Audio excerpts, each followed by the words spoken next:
After seeing this move on the board, Garry Kasparov, one of the greatest players of all time, walked up away from the board and did not return unless his clock ran down.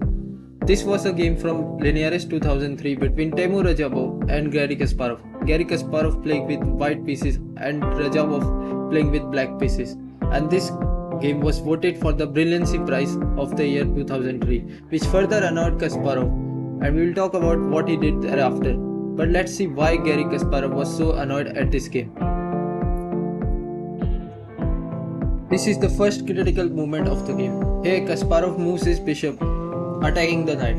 But instead of retreating with the knight, Radjabov sacrificed the knight by capturing the pawn on e5. Now we see what happens if we capture the knight with the pawn. If d captures the knight, then Radjabov gets a massive attack on the white king with this move d4. And if white tries to castle, then there is this move g5. And now if bishop captures, then we can capture the pawn attacking the queen. And so the queen has to move to protect the bishop. Then we can have a trade of bishops, and this gives black a lot of attack for the sacrifice knight. And Kasparov is not a player that likes to be defending, he wants to attack. Now let's see what happens if we capture with. Now if you capture with the bishop, then Kasparov will probably recapture the bishop and then play this move bishop to c5. Now this prevents white from castling for the entire game, because if white castles, then he will lose the queen.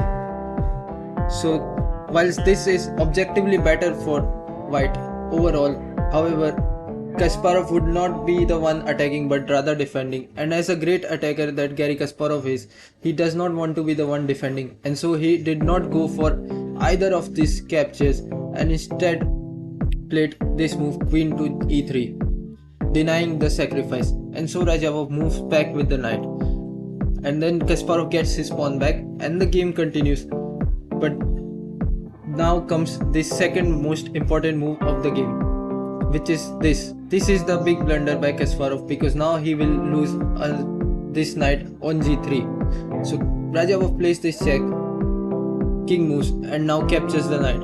And now this bishop cannot be recaptured, and this is why. So let's see what happens if the pawn captures the bishop. Well, if the pawn captures, then Radjabov had this move queen to g6, threatening queen to b1, which will result in a checkmate.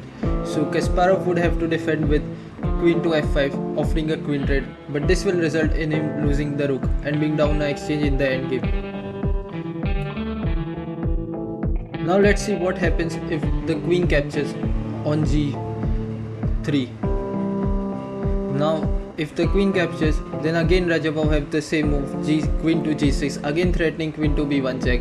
And if Kasparov runs away with the king, then Kasparov gets in there. And now if he moves the king, then this bishop on d2 is lost. We can play another check, and doesn't matter what you do with the king or block, we will capture here because it's a free pawn. And now to avoid losing the bishop with check, you can move the king to g1 and then we'll capture the bishop, and so you are anyway again down a piece. So which is why Kasparov did not capture the knight. After losing the knight, Kasparov did play a few more moves. He tried to create some sort of a imbalance. However, Radjabov was able to force trade of pieces and then went up into the endgame, up a piece. And finally, after this move, Kasparov went away and did not return to board until his clock ran out of time. Now this game not only angered Kasparov because of how he played, this was also Kasparov's first defeat at Linares in 6 years and his first defeat with white pieces for 7 years. Further angering him was the fact that journalists voted for this game for the Brilliancy Prize. Now Kasparov was angry with this, and he went on a 10-minute tirade about it and how chess was dead if you give this game as the Brilliancy Prize, that how you can give a Brilliancy Prize to a game which was decided by his blunder and not any brilliancy by Radjabov. And he went on to a lot of tirade. Later on he did apologize to it, but it did not back off the fact that this game did not deserve to win the Brilliancy Prize. So after watching this game, do you think this game deserve to win the brilliancy prize, or they did not deserve to win the brilliancy prize? Let us know in the comments below. And also, if any other great moves you want to cover, you can let us know in the comments below. And thanks for watching.